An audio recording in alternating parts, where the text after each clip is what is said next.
Hello everyone. I'm back with the next live session. जैसे कि मैंने आपको पिछले लाइव सेशन में ही कहा था कि जब हमने बेसिक पंक्चुएशन मार्क्स के बारे में सीख लिया है, अब हम कुछ एडवांस लेवल के पंक्चुएशन मार्क्स के बारे में सीखेंगे। तो ये लाइव सेशन इसलिए कंडक्ट किया जा रहा है ताकि हाँ आप पंक्चुएशन के बारे में सब कुछ सीख जाए एंड देन आप ईजीली सेंटेंसेस बना पाए, आपको कोई डाउट्स ही ना हो इस टॉपिक को लेकर। और अगर आपको बाद में भी कोई डाउट्स आए तो आप कमेंट्स में लिख सकते हैं एंड देन हम आपके कमेंट्स आंसर करेंगे। तो आज का हमारा टॉपिक वही है पंक्चुएशन मार्क्स, लेकिन बेसिक वाले नहीं, एडवांस्ड वाले।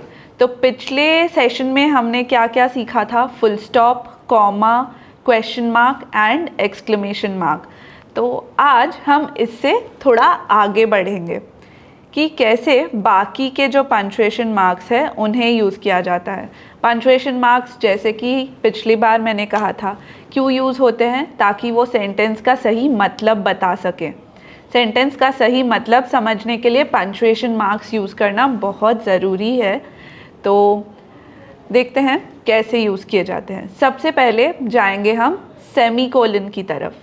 सेमीकोलन क्या है? एक डॉट और उसके नीचे एक कॉमा। तो ये सेमीकोलन हम क्यों यूज़ करते हैं, चलिए देखते हैं। Semicolon is the most difficult sign of punctuation to use accurately. If in doubt avoid using it and convert the added material into a new sentence.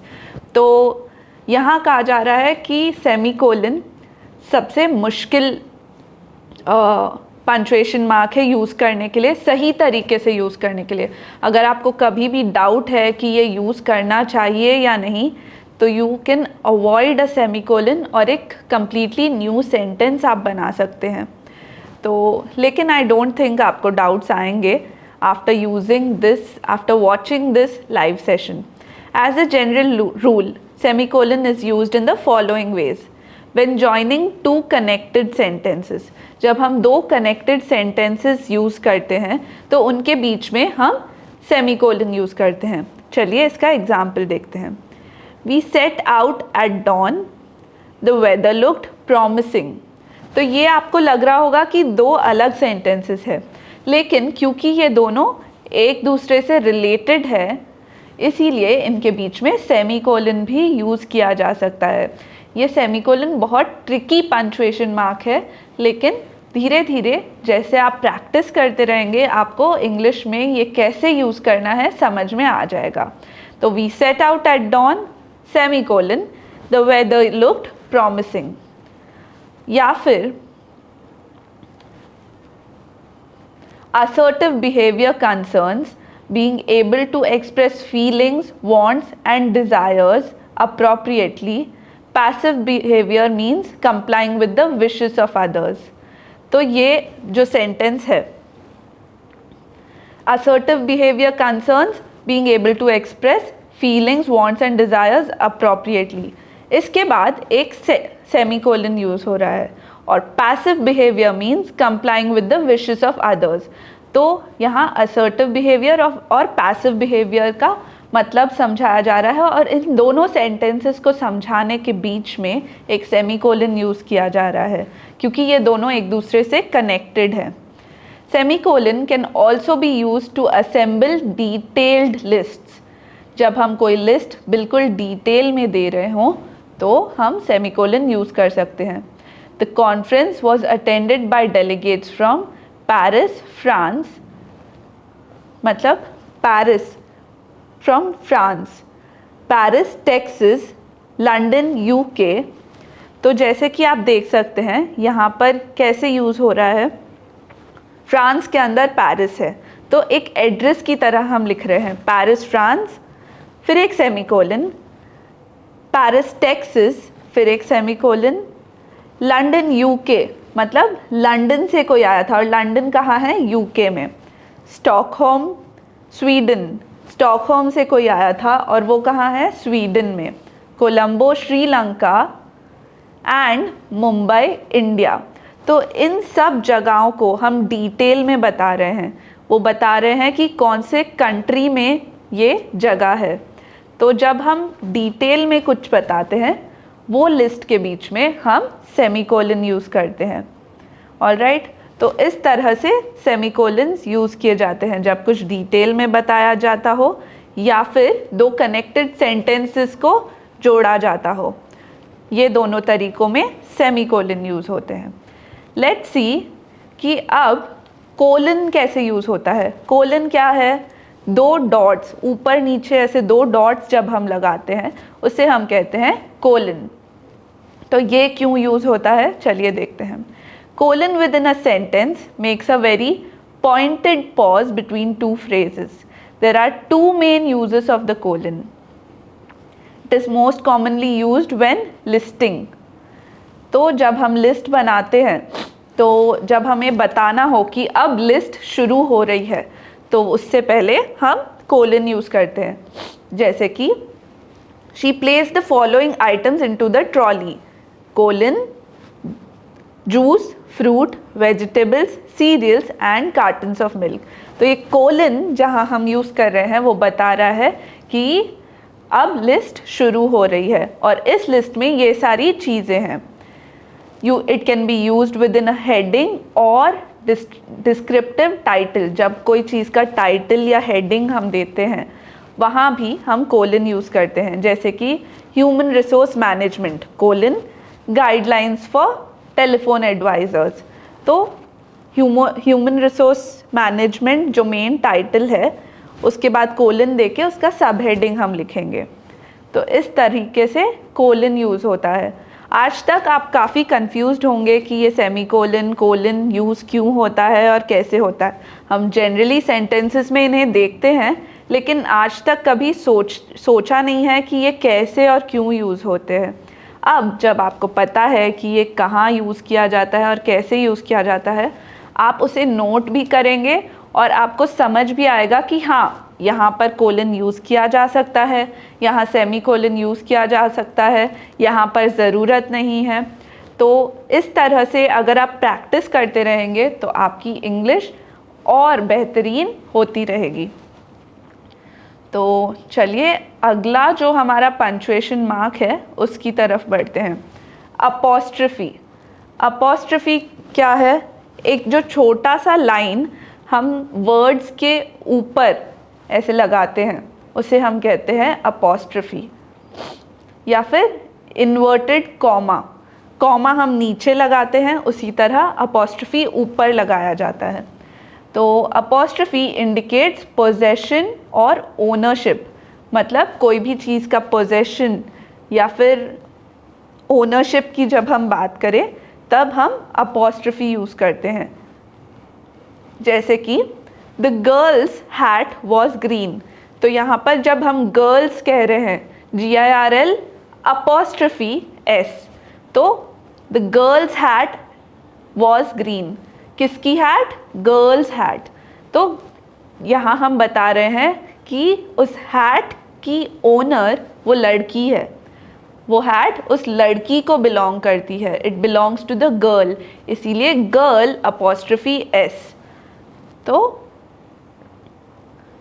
The girl's hat were green, अगर हम ऐसा लिखे तो इस sentence में क्या change होता है?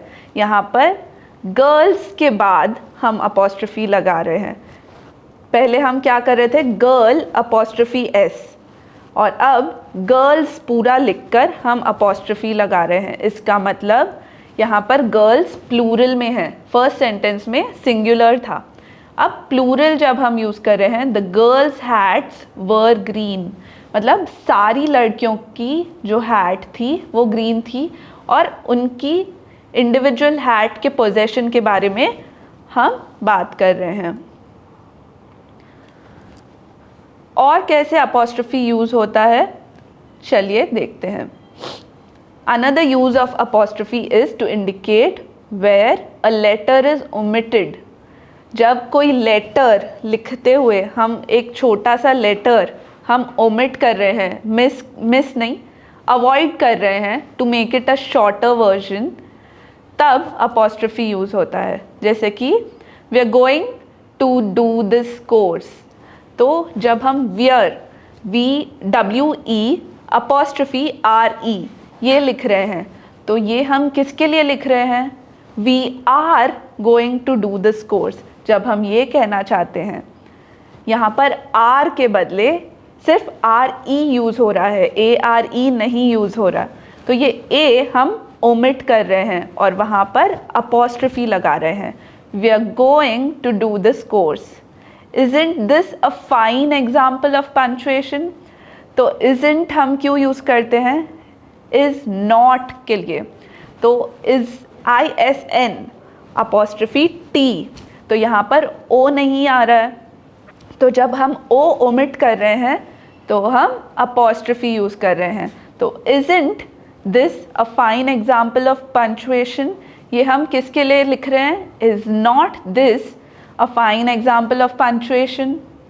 The time is now 7 o'clock. तो 7 o'clock O के बाद हम apostrophe लगाते हैं, तो ये हम क्यों यूज़ करते हैं? The time is now 7 of the clock. यहाँ पर F हम ओमिट कर रहे हैं, ऑफ का F, इसलिए एक अपॉस्ट्रफी यूज़ हो रहा है। तो एक बहुत ही कॉमन मिस्टेक है हम अपॉस्ट्रफी को लेकर जो करते हैं, तो जैसे कि इट्स और IT अपॉस्ट्रफी S, ये दोनों हमेशा कन्फ्यूजन क्रिएट करते हैं। IT अपॉस्ट्रफी S, इसे भी हम इट्स कहते हैं, और ITS, इसे भी इट्स कहते हैं। लेकिन जो अपॉस्ट्रफी वाला इट्स है वो क्या बताता है कि एक लेटर ओमिट हुआ है, अभी हमने सीखा है। तो वो क्यों यूज़ होता है? इट इज़ या इट वॉज या इट हैज़, ये बताने के लिए हम इट्स यूज़ करते हैं। इट्स अ लवली डे, मतलब it is a lovely day. तो यहाँ पर उस वजह से इट्स यूज़ किया गया है। इज़ जब हम यूज़ करना चाहते हैं और वहाँ पर आई ओमिट हो रहा है, इट्स आ रहा है, इट अपॉस्ट्रफी S आ रहा है, तो वहाँ पर हम अपॉस्ट्रफी यूज़ करते हैं।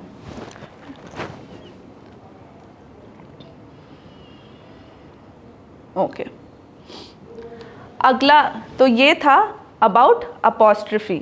अपॉस्ट्रफी किस तरह यूज़ होता है, कहाँ यूज़ होता है, हमने समझ लिया है। अगला जो हमारा पंक्चुएशन मार्क है वो है कोटेशन मार्क्स या स्पीच मार्क्स। वो क्या होते हैं? जब हम ये करते हैं, मतलब दो कोटेशन मार्क्स सेंटेंस के आगे पीछे लगाते हैं, तो ये क्यों यूज़ होता है? ये हम यूज़ करते हैं जब हम बताना चाहते हैं कि हम किसी को कोट कर रहे हैं, किसी की बोली हुई चीज़ के बारे में हम बता रहे हैं कि उसने ऐसा कहा था और एग्जैक्ट वर्ड्स हम यूज़ कर रहे हैं, तब हम कोटेशन मार्क्स यूज़ करते हैं। तो my grandpa said quotation marks share your chocolates with your friends. तो share your chocolates with your friends, ये दोनों, ये पूरे सेंटेंस के आसपास कोटेशन मार्क्स आएंगे, क्योंकि दादाजी ने ऐसा कहा था, उनके एग्जैक्ट वर्ड्स हम कोट कर रहे हैं, इसलिए हम कोटेशन मार्क्स यूज़ करते हैं। जॉर्ज डोंट डू दैट, मतलब ये कोई बोल रहा है, इसलिए इसके पास भी हम कोटेशन मार्क्स यूज़ करेंगे। Alright, it is worth noting that to report an event back does not require speech और कोटेशन मार्क्स। मतलब जब हम पहले कुछ हुआ था उसके बारे में बात कर रहे हों और एग्जैक्ट वर्ड्स नहीं यूज़ कर रहे हैं, वो बताने के लिए हमें कोटेशन मार्क्स यूज़ करना ज़रूरी नहीं है। जैसे कि Mrs Jones told the pupils to take out their books and to quieten down. जब हम ऐसे बता रहे हैं तब कोटेशन मार्क्स यूज़ करने की ज़रूरत नहीं है। लेकिन अगर हम कह रहे हैं will you get your books out please said Mrs Jones, तो जब हम मिसेस जोन्स ने एग्जैक्टली क्या कहा था वो बता रहे हैं तब कोटेशन मार्क्स यूज़ होंगे। लेकिन जब हम सिर्फ उसका इन्फॉर्मेशन दे रहे हैं तब ऐसा यूज़ करना ज़रूरी नहीं है। तो जब हम किसी को भी कोट करते हैं तब हम कोटेशन मार्क्स यूज़ करते हैं। तो ये था कोटेशन मार्क्स के बारे में। अगला है हाइफन। हाइफन क्या होता है? एक छोटा सा डैश।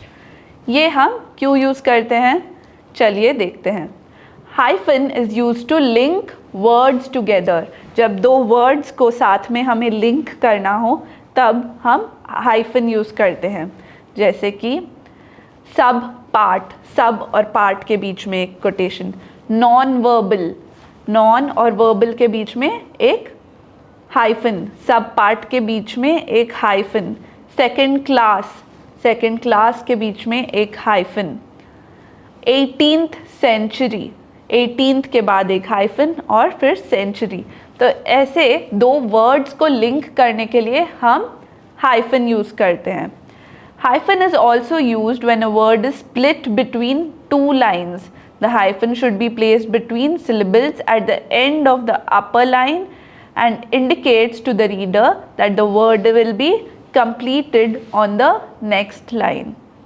तो अगर हम दो वर्ड्स को अलग अलग लाइन्स में लिख रहे हैं और वो कंप्लीट नहीं हो रहा एक लाइन में, तो हम हाइफन यूज़ कर सकते हैं। हाइफन यूज़ करके पता चलता है कि ये वर्ड अगली लाइन में कंप्लीट हो रहा है।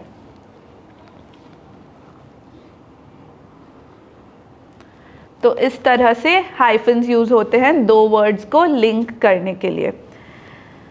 अगला हम देखते हैं ब्रैकेट्स। ब्रैकेट्स क्यों यूज़ होता है? ब्रैकेट्स हमेशा दो यूज़ किए जाते हैं, एक ओपनिंग ब्रैकेट और एक closing bracket.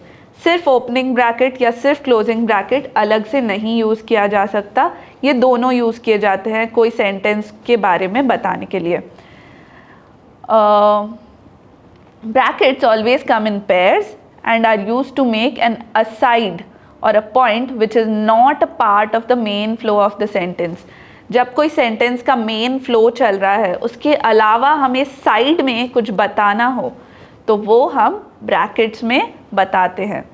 If you remove the words between the brackets, the sentence should still make sense. तो अब एक पूरा सेंटेंस लिखा हुआ है, उसके बीच में अगर ब्रैकेट्स में कुछ लिखा हुआ है तो अगर हम वो ब्रैकेट्स का पार्ट बिल्कुल भी ना पढ़ें फिर भी उस सेंटेंस, बाकी का जो सेंटेंस है उसमें कुछ सेंस बनना चाहिए। जैसे कि for example, the strategy in brackets और strategies chosen to meet the objectives may need to change. तो the strategy chosen to meet the objectives may need to change, ये पूरा जो सेंटेंस है ये ब्रैकेट्स में नहीं है, सिर्फ और स्ट्रैटेजीज ब्रैकेट में है। तो जैसे कि हम देख सकते हैं बिना ये ब्रैकेट भी ये सेंटेंस का मतलब बन रहा है, लेकिन स्ट्रैटेजी और स्ट्रैटेजीज मतलब एक स्ट्रैटेजी या उससे ज़्यादा जो स्ट्रैटेजीज बनाई गई है उसे चेंज करना पड़ सकता है। जब हम ये बताना चाहते हैं तब हम ब्रैकेट्स यूज़ कर रहे हैं।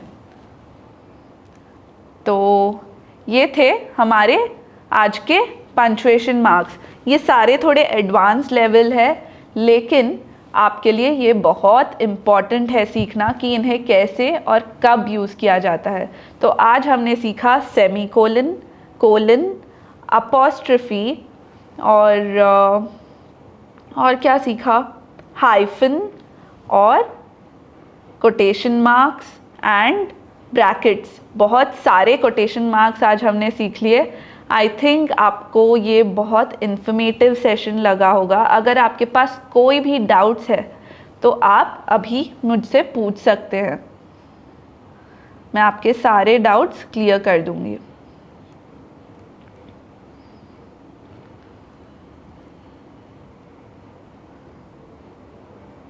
ओके, तो कोई पूछ रहा है कि ये जो ब्रैकेट्स होते हैं वो ओपनिंग ब्रैकेट और क्लोजिंग ब्रैकेट दोनों एक ही सेंटेंस में आना ज़रूरी है क्या? जी हाँ, बिल्कुल। हमेशा वो सेंटेंस जहाँ एंड हो रहा है उससे पहले एक क्लोजिंग ब्रैकेट आ जाएगा। अगर आपने वो ब्रैकेट खोला है तो क्लोजिंग ब्रैकेट भी आएगा। ऐसा नहीं हो सकता कि सिर्फ ओपनिंग ब्रैकेट हो या सिर्फ क्लोजिंग ब्रैकेट हो, वो दोनों हमेशा पेयर में ही यूज़ किए जा सकते हैं। ऑलराइट, तो ये था हमारा लाइव सेशन। आई होप आप सबको इसमें बहुत सारी इन्फॉर्मेशन मिली हो। I really liked this live session क्योंकि इससे बहुत कुछ सीखने को मिल रहा है। सो आई होप आप हमारा नेक्स्ट लाइव सेशन भी ज्वाइन करें, एंड उसके लिए रिमाइंडर्स के लिए इंग्लिश पार्टनर हिंदी के चैनल को आप सब्सक्राइब कर सकते हैं। Alright, thank you.